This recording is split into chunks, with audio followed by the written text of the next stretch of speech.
Welcome to the Pegasus Solar installation video for the tile scissor mount. Pegasus scissor mount is the simplest and quickest way to install a mount on a tile roof. It fits flat, S, and W shaped roof tiles. First, remove the tile where the mount will be located.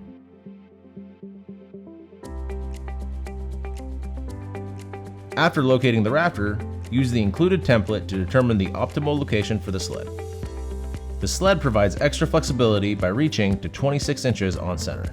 With a 7/32 inch drill bit, drill pilot holes for the lag screws.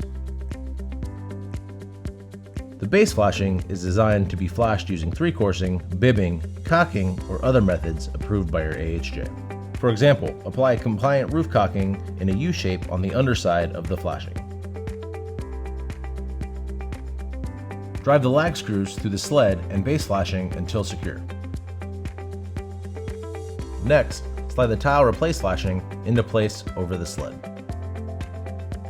Drop the scissor mount through the flashing and clamp to secure into the sled base. Next, slide the EPDM boot over the scissor clamp. Once completed, then you can place your T-bolt and install your rail. Following these steps will make installing the tile mounts a breeze and help you have a better day on the job.